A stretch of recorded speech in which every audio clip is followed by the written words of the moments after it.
அசைவம் சாப்பிடுபவர்களாக இருந்தாங்க அப்படின்னா போன் சூப்பு, அதாவது கறி எதுவுமே இருக்கக்கூடாது, எலும்பு மஜ்ஜையோட இருக்கக்கூடிய ஆட்டு எலும்பு இருக்கு பாத்தீங்களா, அந்த ஆட்டு எலும்பை நல்லா வாஷ் பண்ணிட்டு ஒரு 100 எலும்பு அப்படின்னு வச்சுக்கோங்களேன், அதுல என்ன பண்ணணும்னா ஒரு 15 ml ஆப்பிள் சிடர் வினிகரை விட்டு நல்லா கலந்து வச்சிடணும். எவ்வளவு நேரம் வைக்கணும் அப்படின்னா ஒரு 1.5 மணி நேரம் வச்சிடணும்.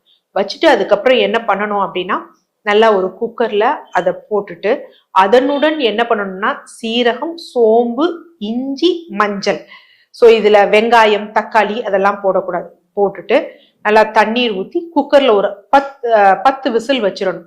10 விசில் வச்சுட்டு அப்படியே நம்ம விட்டுறணும். இதை ஒரு மண் சட்டியில ஊத்திட்டு மூடி அப்படியே விட்டுறணும். மாலை வேளையில திருப்பி லைட்டா சூடு பண்ணிட்டு அந்த தண்ணீரை மட்டும் ஃபில்டர் பண்ணி அதனுடன் மிளகு மற்றும் உப்பு சேர்த்து எடுத்துக்கணும்.